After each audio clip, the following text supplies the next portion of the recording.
साथियों नमस्कार। मैं गणेश शर्मा एथिका एजुटेक से आप सभी का हार्दिक अभिनंदन और स्वागत करता हूं। साथियों, हम आपको राजस्थान सर्विस रूल 1951 के अध्यायों के एमसीक्यूज करा रहे थे, जिसमें हम आपको 3 अध्यायों के बारे में आप बता चुके थे। जिसमें तीसरे अध्याय के रूप में हमने अध्याय 10 में अवकाश के बारे में पढ़ा था, जो हमारे 57 से 86 नियमों के अंतर्गत थे, जो हम पिछला हमारी सीरीज आप देख सकते हैं। आज हम बात करने जा रहे हैं अवकाश की प्रक्रिया के बारे में, अवकाश के बारे में, जो अध्याय 11 में है और नियम 87 से 126 तक इसमें प्रावधान किए गए हैं, जिनके बारे में हम जान पाएंगे। तो सबसे पहले एमसीक्यूज की सीरीज को हम स्टार्ट कर रहे हैं। तो पहला जो प्रश्न आज हमारे सामने उपस्थित हुआ है वो यह है कि ये लिख रखा है कि अवकाशों के प्रकार, उनकी अवधि तथा स्वीकृति की प्रक्रिया का उल्लेख राजस्थान सेवा नियम में किस अध्याय में बताया गया है। साथियों, ये एक बात है कि अवकाश के बारे में आप सब लोग जानते हैं कि अध्याय 10 और 11 में अवकाश के बारे में उल्लेख हुआ है। अध्याय 10 आरएसआर का अध्याय 10 में अवकाश बताए गए हैं, तो अवकाश के बारे में हुआ है। और अध्याय 11 जो हमारा कहता है वो ये कहता है अवकाश की प्रक्रिया के बारे में, कि अवकाश की स्वीकृति कैसे की जाती है। तो ये अध्याय 11 आपका सही आंसर है, जिसको हमें पता होना चाहिए। ये एक टेक्निकल प्रश्न है, क्योंकि कई बच्चे अध्याय 10 बताएंगे। अध्याय 10 में अवकाशों के प्रकारों के बारे में है, और अवकाश कैसे सैंक्शन होना है, किस तरीके से होना है, किस प्रक्रिया से होना है, ये सारी बातें इसमें कही गई है। अब नेक्स्ट प्रश्न पर हम आते हैं। तो ये नेक्स्ट प्रश्न है हमारा, सेवा नियम 91 के अंतर्गत सेवानिवृत्ति से पूर्व कार्मिक को अधिकतम कितने दिवस का अर्जित अवकाश स्वीकृत किया जा सकता है। ये बात हो रहा है कि जब कोई रिटायरमेंट पे कोई कार्मिक जा रहा है और रिटायरमेंट से पहले उसको कितने दिन तक का अवकाश स्वीकृत किया जा सकता है, ये बातें हमारे इसमें है। तो साथियों, इस पे हम बात कर रहे हैं तो सबसे बड़ी बात ये आती है कि इसमें 30 दिन का है, 60 दिन का, 120 दिन का है। तो इसमें सबसे बड़ी बात है कि 4 माह तक यदि रिटायरमेंट 1 साल के भीतर है तो 4 माह तक उसको अवकाश स्वीकृत किया जा सकता है। इसमें 120 दिन सही उत्तर है आपका, तो 120 दिन आपका होना चाहिए। तो हम बात करें नेक्स्ट प्रश्न पे। तो साथियों, नेक्स्ट प्रश्न है हमारा, सुमेलित करो, मैचिंग वाले सवाल है। तो इस मैचिंग वाले सवालों को हम कैसे करें। तो सबसे पहले नियम 91 है, 93 है, 96 है, 99 है। बेसिकली ऐसे सवाल नहीं पूछे जाते, लेकिन किए जा सकते हैं। कि सबसे पहले हमको पता है कि कम्यूटेड लीव के बारे में है। तो कम्यूटेड लीव जो है हमारा, वो बेसिकली 91 में बताया गया है। कम्यूटेड लीव के बारे में ये कहा गया है कि कम्यूटेड लीव आपके कहाँ पर है। तो ये 93 में, सॉरी, ये 93 में है आपका, और 91 में प्रिविलेज्ड लीव के बारे में बताया गया है। Privileged leave, privileged leave. तो इसमें हमें ये देखना पड़ेगा 3-4 कहाँ आ रहा है। 3-4 आपके यहाँ भी आ रहा है, यहाँ भी आ रहा है, यहाँ भी आ रहा है। तो हम बात करें कि इसमें दूसरा क्या है, 96 में एक्स्ट्रा ऑर्डिनरी लीव के बारे में बताया गया है। एक्स्ट्रा ऑर्डिनरी लीव, जिसको हम ईओएल कहते हैं। ये एक्स्ट्रा ऑर्डिनरी लीव का उल्लेख आपके असाधारण अवकाश में कहा गया है। तो ये वाला सवाल, ये असमर्थता अवकाश, ये 99 में कहा गया है असाधारण का, और 99 में ये कहा गया है असाधारण अवकाश के बारे में, 96 में असमर्थता के अवकाश के बारे में। ये 1-4-3-2-1 ये वाला है, हाँ 2-1 ये वाला है। 3-4-2-1 के बारे में आप बता सकते हैं कि 2-1 में ये बातें कही गई है। तो 91 में आप समझे कि 91 में तो आपके कम्यूटेड लीव के बारे में है, 93 में आपके प्रिविलेज्ड लीव के बारे में कहा गया है, और दूसरा 96 में आपके एक्स्ट्रा ऑर्डिनरी लीव के बारे में कहा गया है, और आपका 99 में असमर्थता अवकाश के बारे में कहा गया है, जो आपको पता होना चाहिए। अब हम बात करें कि 91 की बात में, अभी हमने पढ़ा था कि 91 में प्रिविलेज लीव के बारे में उल्लेख हुआ है। ये प्रिविलेज लीव के बारे में 91 में उल्लेख हुआ है, और इसमें क्या क्या प्रावधान किए गए हैं जिनको हमें जानने की आवश्यकता है। तो पहला प्रावधान यह है कि कार्मिकों को एक कैलेंडर वर्ष में 30 दिन का उपार्जित अवकाश देय होगा। तो 30 दिन का उपार्जित अवकाश देय होता है एक कैलेंडर वर्ष में। ये कैलेंडर वर्ष हमारा कब से कब तक माना जाता है। कैलेंडर वर्ष है आपका जनवरी से दिसंबर तक माना जाता है। साथियों, जनवरी से दिसंबर तक ये कैलेंडर वर्ष माना गया है। तो जनवरी से दिसंबर तक माना गया, तो जनवरी में आपके 15 दिन सर्विस बुक में जुड़ जाते हैं, और जुलाई में आपके 15 दिन सर्विस बुक में जुड़ जाते हैं। तो ये वाला पोर्शन आपका बिल्कुल सही उत्तर है। और यूँ कहें कि आप 30 दिन का है तो 30 दिन का एक महीने में कितना जुड़ता है, तो एक महीने का यूं समझिए कि एक महीने में आपका 30 दिन 15 दिन बना, तो 6 महीने का 15 दिन हुआ, तो इस तरीके से 180 को 15 से आप भाग कर सकते हैं, तो उस तरीके जुड़ता है। आरएसी के जवान और रिजर्व बटालियन के प्रतिनियुक्ति कार्मिकों को 45 दिन का उपार्जित अवकाश दे होता है। साथ ही ये 45 दिन का नहीं होता, इनको उपार्जित अवकाश जो दे होता है वो बेसिकली 42 दिन का उपार्जित अवकाश दे होता है, 42 दिन का। तो आप यूं करेंगे कि ये आपका गलत आंसर हो गया है, पहला वाला सही है, दूसरा वाला आपका गलत माना गया है, क्योंकि इसको 42 दिन का होता है। तो 30 दिन का आप कह सकते हैं कि साल में जो 12 महीने होते हैं, 360 दिन होते हैं, 360 का 30 आप कर सकते हैं, भारतीय 36, 360/30, तो हम कहेंगे 12 12 हो गया। इसको 12 से हम भाग दे दिया, तो 12 छुट्टी हो सकती है इसमें, 12 दिन, और इसमें 42 दिन है, तो 42 दिन का हमें देखना पड़ेगा। एक राज्य कार्मिक अपने अवकाश लेखों में अधिकतम 300 दिन उपार्जित अवकाश जमा रख सकता है। तो 300 दिन, बिल्कुल ये बात सही है कि 300 दिन उपार्जित अवकाश रख सकता है, और यदि इससे ज़्यादा हो जाती है तो नल एंड वॉइड हो जाती है, वो छुट्टी गलना कहते हैं उसको, छुट्टियां उसकी गल जाती है। 300 दिन अपने खाते में ये प्रिविलेज लीव कर सकता है। यदि कोई कार्मिक लगातार 10 साल तक कोई छुट्टियां नहीं ले, कोई प्रिविलेज लीव नहीं ले, तो 300 दिन तक उपार्जित अवकाश अर्जित कर सकता है। इसके बाद में यदि उसकी छुट्टी आती है तो वो छुट्टियां क्या मानी जाती है, बेकार मानी जाती है। प्रत्येक राज्य कार्मिक की पुस्तिका में जनवरी तथा जुलाई माह में 2 बार 15-15 दिन का उपार्जित अवकाश जमा होते हैं, जो मैंने ऊपर ही आपको बता दिया है। तो पहला, तीसरा और चौथा इसमें सही है, तो पहला, तीसरा और चौथा आपके तीसरे आंसर में है, तो ये उत्तर आपका बिल्कुल सही उत्तर है।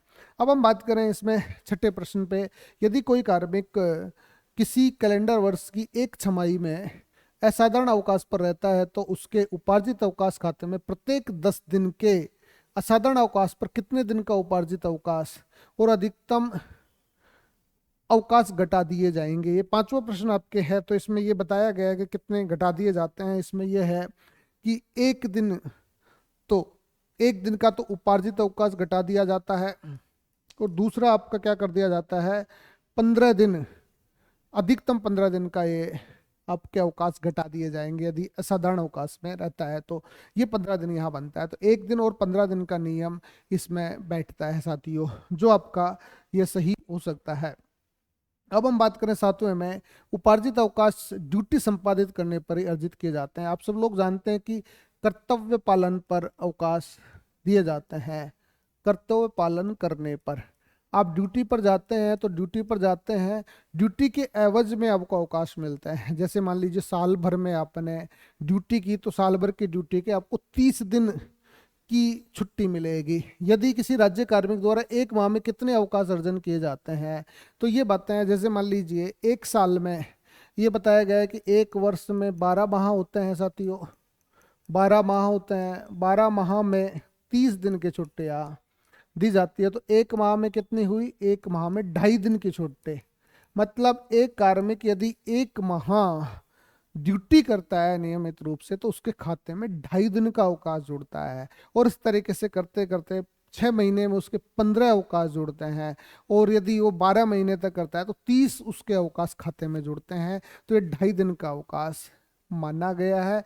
और यदि ये आरएसी रिजर्व बटालियन से जुड़े हुए मामले हैं, तो ये कितने दिन हो जाते हैं, ये आपके 3.5 दिन हो जाते हैं। मतलब 42 दिन के हिसाब से हम कर सकते हैं इसको। अब हम बात करें कि नियम 91 बी के अंतर्गत उपार्जित अवकाशों का नकदीकरण, यदि इसका एनकैश भी किया जा सकता है। इसमें क्लियर ये कहा गया है साथियों कि आपके खाते में अधिकतम 300 छुट्टियां जुड़ सकती है। कोई कार्मिक है, उस कार्मिक के खाते में सेवा पुस्तिका में 300 छुट्टियां जुड़ सकती है, और 300 छुट्टियां उसकी सेवा मान लीजिए 30 साल की है, तो कार्मिक क्या करते हैं कि 15 दिन की छुट्टी हर एक वित्त वर्ष में, हर एक कैलेंडर वर्ष में 15 दिन की छुट्टी एनकैश करा सकते हैं। तो 15 दिन की छुट्टी एनकैश कराने का, जैसे मान लीजिए आपके एक वित्त वर्ष में अधिकतम 15 दिन के पीएल का नकद भुगतान किया जा सकता है। ये बिल्कुल नियम है कि एक वित्त वर्ष में यदि कोई कार्मिक ये चाहे कि मुझे क्या करना है मुझे मेरी छुट्टियां 300 प्लस हो जाएगी तो 15 दिन का एनकैश करा सकता है, 15 दिन उसके खाते में नकदी के रूप में ये जमा हो सकते हैं। दूसरा, 1 वर्ष की सेवा पूर्ण कर चुके अस्थायी कार्मिकों को उपार्जित अवकाशों का नकदीकरण किया जा सकता है। बेसिकली इसमें ये कहा गया है कि जो स्थायी कार्मिक हैं उनको ही ये अवकाश दिए जाने का प्रावधान इसमें किया गया है साथियों। ABC इसमें ये चीजें हो गई है आपके दूसरे नंबर पे। तीसरा, नकदीकरण। नकदीकरण किए गए उपार्जित अवकाशों को उसके खाते से डेबिट कर दिया जाता है। बिल्कुल, जब नकदीकरण कर दिया तो वो घटा दिया जाता है। सेवा पुस्तिका में जो आपका संस्थापन का बाबू है उसको वो घटा देता है। वेतन नकदीकरण के रूप में मूल वेतन, महंगाई भत्ता, शहरी क्षतिपूर्ति भत्ता, मकान किराया भत्ता आदि दिया जाता है। साथियों, ये बातें हैं कि अस्थायी कार्मिक है, 1 वर्ष की सेवा पूर्ण कर चुका है। बेसिकली अभी फिलहाल के नियमों में तो ये बात नहीं है कि 2 वर्ष के बाद ही आपके उपार्जित अवकाश जुड़ते हैं, लेकिन कई सर्विसेज ऐसी थी, पुराने नियमों में कोई चेंजेस नहीं हुआ है, इसके आधार पर इसको सही मान सकते हैं। इसमें क्या होता है कि जब आपका 15 दिन का एनकैश कराया जाएगा, एनकैश 15 दिन का होगा, उसमें आपका बेसिक्स जुड़ेगा, बेसिक्स के साथ में आपका DA जुड़ेगा, DA के बाद में यदि आपको अर्बन कंपनसेशन अलाउंसेज मिलता है तो वो जुड़ेगा, लेकिन HRA नहीं जुड़ेगा। क्योंकि HRA तो आपको 12 महीने का ही मिलता है, 15 दिन का नहीं मिलता, तो इसमें HRA के आधार पे गलत हो जाता है, बाकी के सारे आयामों से ये सही है। तो इसमें पहला ABC आपका सही उत्तर है। अब हम बात करते हैं साथियों नेक्स्ट, उसमें सेवानिवृत्ति के समय कितने दिन के उपार्जित अवकाशों का नगद भुगतान किया जाता है। साथियों, अभी हमने आपको बताया कि 300 दिन तक, मतलब 10 माह का, इसमें 300 दिन है तो 10 माह तक का वेतन भुगतान ग्रेजुटी के रूप में सरकार करती है। ग्रेजुटी बोलते हैं इसको। ग्रेजुटी के रूप में जब रिटायरमेंट होता है तो रिटायरमेंट का ग्रेजुटी के रूप में भुगतान करते हैं। जिस समय आपकी लास्ट बेसिक पे होगी उसका 10 माह का वेतन सरकार आपके खाते में डाल देती है। ये 300 दिन की बातें हैं जो आपको पता होनी चाहिए। अब हम नेक्स्ट प्रश्न पे लेते हैं। विश्रामकालीन विभागों, वैकेशन डिपार्टमेंट्स की बात हो रही है। आप पढ़ाई कर रहे होंगे तो वैकेशन डिपार्टमेंट्स में आपने पढ़ा होगा जो एजुकेशन डिपार्टमेंट्स है, जैसे मान लीजिए कॉलेज शिक्षा है, स्कूल शिक्षा है, पॉलिटेक्निक्स है, ये वैकेशन डिपार्टमेंट्स मानते हैं जिनकी छुट्टियां एक नियमित अंतराल के बाद में आती है। और कुछ ऐसे डिपार्टमेंट्स है जहां पर 15 दिन का 20 दिन की छुट्टियां दे दी जाती है, जिसमें न्याय विभाग भी मान सकते हैं। तो एक कैलेंडर वर्ष में अधिकतम कितने दिन का उपार्जित अवकाश देय होता है। साथियों, जहां वैकेशन डिपार्टमेंट्स होते हैं उस वैकेशन डिपार्टमेंट्स में ये कहा गया है कि उनको छुट्टियां मिल जाती है तो 30 दिन की छुट्टियां उनको नियमित जो डिपार्टमेंट्स है उनके एवज में उनको 15 दिन का ही अवकाश, 15 दिन की PL ही उनके खाते में जुड़ती है। ये बात आपको जानने की आवश्यकता है साथियों। अब हम नेक्स्ट इसमें लेते हैं कि अर्ध वेतन अवकाश के बारे में। ये हाफ पे लीव के बारे में बताया गया है कि हाफ पे लीव आपकी कब दी जाती है। HPL के बारे में कहा गया है। जो कम्यूटेड लीव की हम बात कर रहे थे वो हाफ पे लीव आदि तनख्वाह आपको किस आधार पे मिलती है, जिनके बारे में बताया गया। पहला तो आधार इसमें साथियों यह है, एक राज्य कार्मिक को प्रत्येक वर्ष की सेवा पर 20 दिन का अर्ध वेतन अवकाश मिलता है। बिल्कुल ये बेस्ट है कि आपको 20 डेज का हाफ पे लीव प्रत्येक वर्ष मिलता है। 30 दिन का तो आपको क्या मिला, प्रिविलेज्ड लीव मिला, और 20 दिन का हाफ पे लीव मिल गया। ये हाफ पे लीव आप कैसे ले सकते हो, ये हाफ पे लीव आप सीधे भी ले सकते हो, और ये हाफ पे लीव को जनरली कम्यूटेड लीव के रूप में लिया जाता है, रूपांतरित अवकाश के रूप में लिया जाता है, मेडिकल लीव जिसे कहते हैं उस रूप में लिया जाता है। अर्धवेतन अवकाशों की आधी संख्या तक रूपांतरित अवकाश स्वीकृत किए जा सकते हैं। जैसे रूपांतरित को मतलब commuted leave, commuted leave generally medical background पे दिया जाता है। मेडिकल बैकग्राउंड्स पे आपका जो कार्यालय अध्यक्ष है वो इसको देता है। तो ये आधी संख्या का मतलब आप 20 दिन की हाफ पे लीव आपके खाते में जुड़ी है तो उसका 10 दिन का मेडिकल लीव आपको commuted leave as commuted leave आपको दिया जा सकता है। तो 10 दिन का आपको दिया जा सकता है। यह अवकाश चिकित्सा प्रमाण पत्र या निजी कारणों के आधार पर दिया जाता है। 2 कारण आपके आरएसआर नियमों में बताए गए हैं। एक तो मेडिकल ग्राउंड होता है जो चिकित्सकीय प्रमाण पत्र आप रखते हैं उसके आधार पर दिया जाता है। दूसरा आपका आप पर्सनल कारणों से कह दिया कि साहब मैं स्वस्थ हूं लेकिन घरेलू समस्याओं के कारण ऑफिस नहीं आ सकता, मेरे खाते में दूसरे अवकाश भी नहीं है इसलिए मेरा हाफ पे लीव कर दिया जाए। तो हाफ पे लीव में आधी तनख्वाह मिलती है इसमें, तो ये दिया जा सकता है। और तीसरा एक कारण भी है कि हाफ पे लीव के रूप में आज आप एजुकेशन लीव लेते हैं तो एजुकेशन लीव भी एक तरीके से हाफ पे लीव के रूप में ही दी जाती है। ये भी आपको जानने की चाहिए। लोक हित में अध्ययन पाठ्यक्रम जैसे स्टडी लीव की बात आ गई है, स्टडी लीव बी कार्मिकों को अधिकतम 180 दिन तक का अर्धवेतन अवकाश स्वीकृत किया जाता है। ये बातें हमें देखने की जरूरत है कि अर्धवेतन अवकाश कितने दिन का स्वीकृत किया जाता है, ये चीजों को देखना है। तो चारों की चारों चीजें आपकी बिल्कुल सही उत्तर है कि 180 दिन मतलब 6 माह तक का आपको लोकहित में यदि पब्लिक इंटरेस्ट में आप कोई स्टडी करने जा रहे हैं तो आपको 180 दिन का ये दिया जा सकता है। ABCD इसमें चारों ऑप्शंस आपके सही हैं। तो ये आपका एनालिसिस आपको कैसा लग रहा है तो आप जरूर बताइएगा। अब हम बात कर रहे हैं लीव नॉट ड्यू, अदेय अवकाशों के बारे में बताया गया। सेवा नियम में ये कहा गया है कि लीव नॉट ड्यू कब दी जाती है साथियों। लीव नॉट ड्यू का मतलब होता है कि आपके खाते में किसी भी प्रकार का अवकाश बकाया नहीं है। तो बकाया नहीं है तो आपको कैसे अवकाश दिए जाएंगे, उस कार्मिक के साथ में किस तरीके का व्यवहार किया जाएगा, ये बात है। यह अवकाश केवल स्थायी कार्मिकों के लिए को ही दे है, या केवल आ गया स्थायी कार्मिकों को। और जहाँ केवल और सभी जैसे मूल्य आ जाते हैं तो सबसे पहले तो इसको गलत मान लिया जाना चाहिए। ये जो लीव नॉट ड्यू स्थायी कार्मिक क्या अस्थायी कार्मिकों को ज्यादा जरूरत पड़ती है क्योंकि उनके पास में पर्याप्त मात्रा में वेतन वो अवकाश नहीं होते, अवकाश वेतन नहीं होते, इसलिए ये चीजें पहला तो गलत हो गया। अवकाश स्वीकृत करता संतुष्ट हो कि ऐसा कार्मिक अवकाश समाप्ति के बाद सेवा में वापस लौट आएगा, ये पहली शर्त है। यदि आप छुट्टी पर चले गए हैं और आपकी जो सैंक्शनिंग अथॉरिटी है, आपका जो कार्यालय अध्यक्ष है, आपका जो हेड ऑफ डिपार्टमेंट है, वो संतुष्ट हो जाता है कि यह व्यक्ति के खाते में अवकाश नहीं है लेकिन ये श्योर है कि ये सरकारी सेवा में वापस लौट आएगा, इस आधार पर इसको लीव नॉट ड्यू दिया जा सकता है। ये अश्योर हो सकता है। ये तो आपका गलत हो गया, ये आपका सही हो गया। सेवा काल में 360 दिन से अधिक का अदेय अवकाश वेतन नहीं दे होगा। यदि आप पूरी सर्विस टाइम में 360 दिन का मतलब होता है कि 12 माह तक आप अधिकतम लीव नॉट ड्यू ले सकते हैं। 12 माह तक ही आपका ये दे है। दूसरा मत है एक समय में अधिकतम 90 दिन का अदेय अवकाश दिया जा सकता है। बिल्कुल 90 डे एक साथ 90 डेज का दिया जा सकता है। मतलब आप 4 भागों में 4 प्रकार से ये अवकाश ले सकते हैं। इसमें BCD आपका सही उत्तर है साथियों। BCD कैसा लग रहा है एनालिसिस, ये जरूर आप बताइएगा कमेंट बॉक्स में। अब हम बात करें गंभीर टीबी रोग से पीड़ित होने पर। ट्यूबरकुलोसिस बैसिलस रोग से यदि कोई कार्मिक ग्रसित है तो कौन सा ऐसा कार्मिक है जिसको विशेष चिकित्सा अवकाश किस सेवा के कार्मिकों को दे है। इसमें स्पेशल मेडिकल लीव के बारे में बताया गया है साथियों। स्पेशल मेडिकल लीव एक सेवा है, मात्र एक सेवा।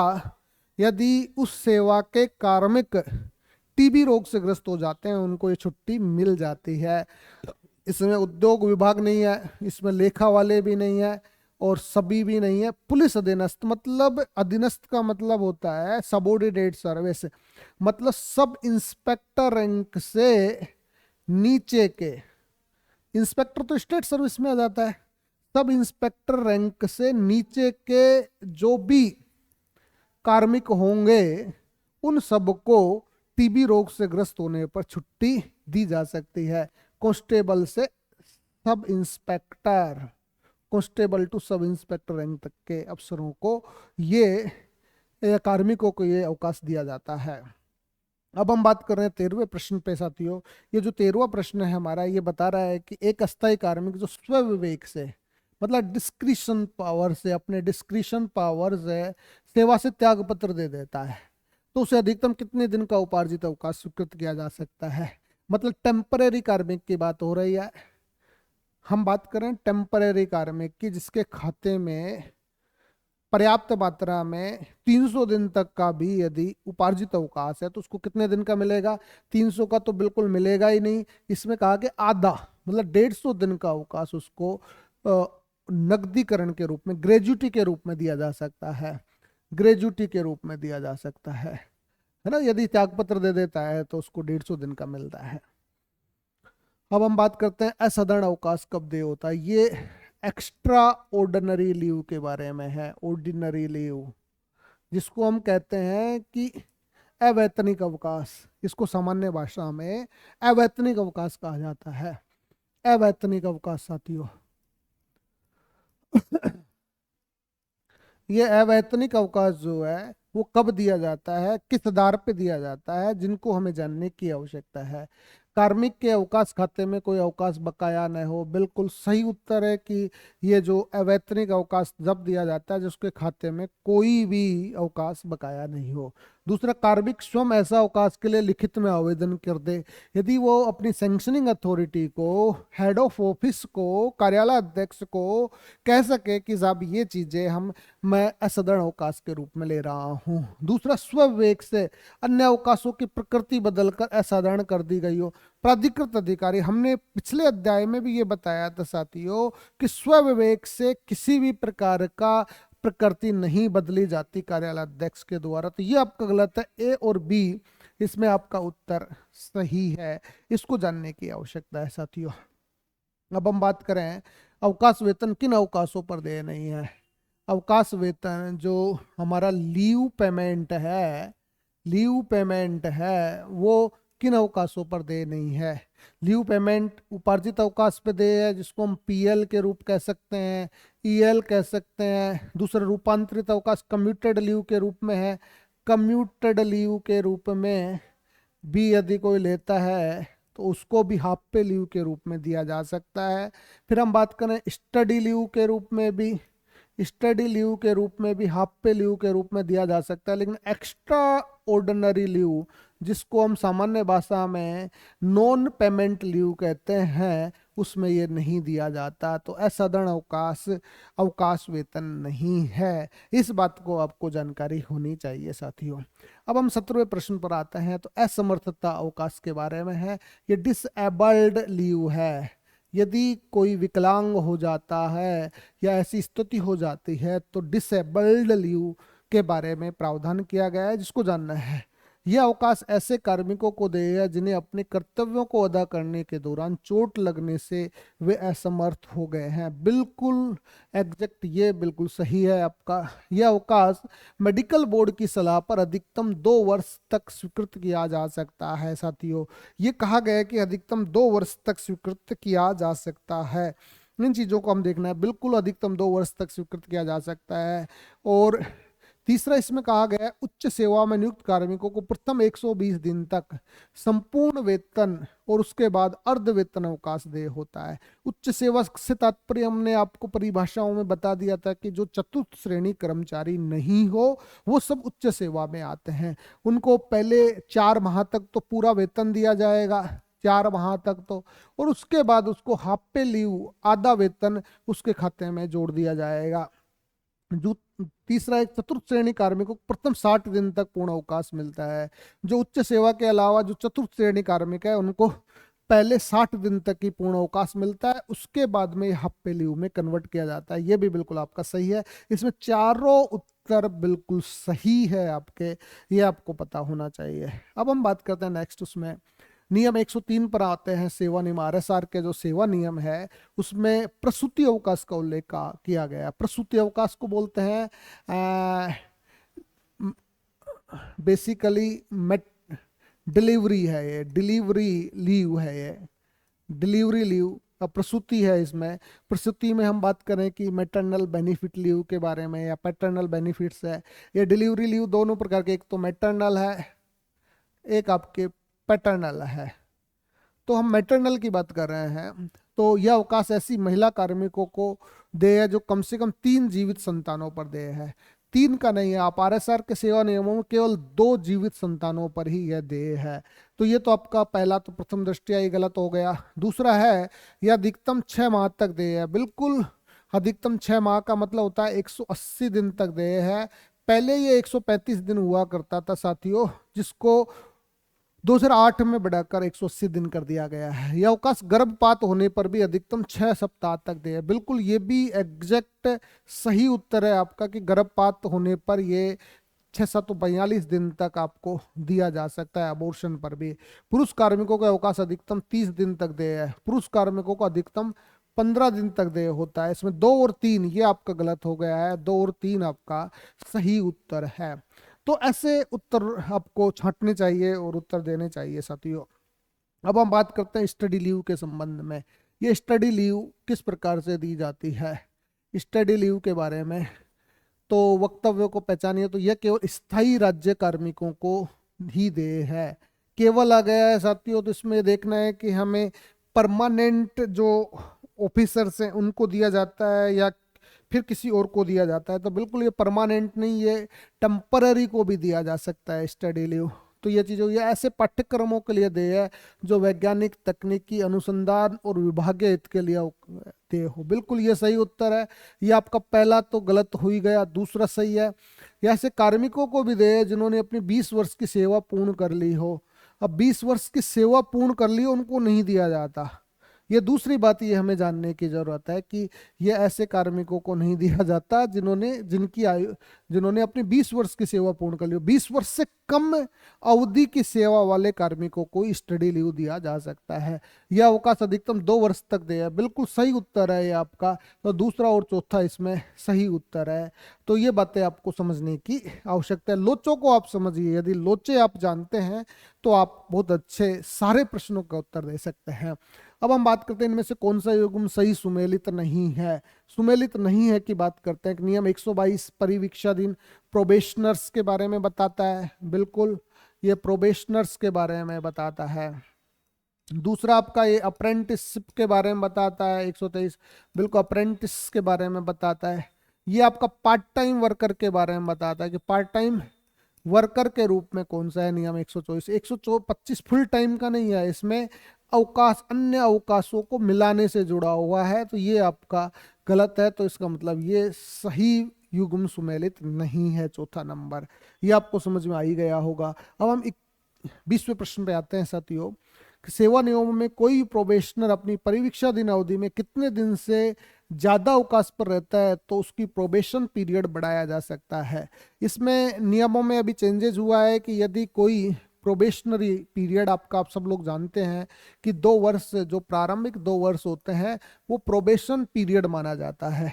इस प्रोबेशन पीरियड में यदि कोई अवकाश पर रहता है, एक्स्ट्रा ऑर्डिनरी लीव के रूप में रहता है या बिना बताए छुट्टी पे चला जाता है, तो 30 दिन से ज़्यादा यदि वो चला गया है तो उसका प्रोबेशन पीरियड उतना ही बढ़ जाएगा। मान लीजिए वो 3 माह तक चला गया है तो 60 दिन उसका प्रोबेशन पीरियड, जो मान लीजिए उसका मार्च 2024 में मान लीजिए 2 वर्ष पूरे होने थे लेकिन वो 90 दिन की छुट्टी पे रहा, तो अप्रैल और मई, मार्च की बजाय उसका मई 2024 में फिक्सेशन होगा। 2 वर्ष उसका पूरा तब माना जाएगा साथियों। तो 30 दिन इसमें सही उत्तर है।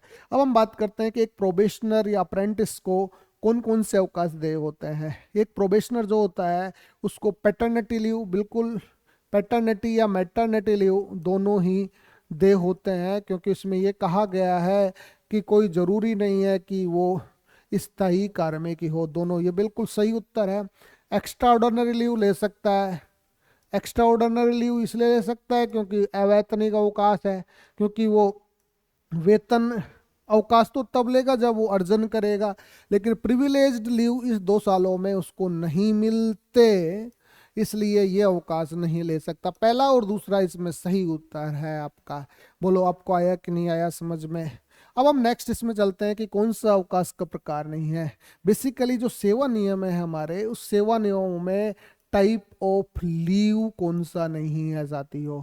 इसमें हम विशेष असमर्थता अवकाश बिल्कुल अभी हमने पढ़ाई है। विशेष असमर्थता अवकाश है, मेडिकल लीव, कम्यूटेड लीव के रूप में, हाफ पे लीव के रूप में इसमें है, अध्ययन अवकाश स्टडी लीव भी, लेकिन आकस्मिक अवकाश जिसको हम कहते हैं कैजुअल लीव, कैजुअल लीव को अवकाश नहीं माना गया है।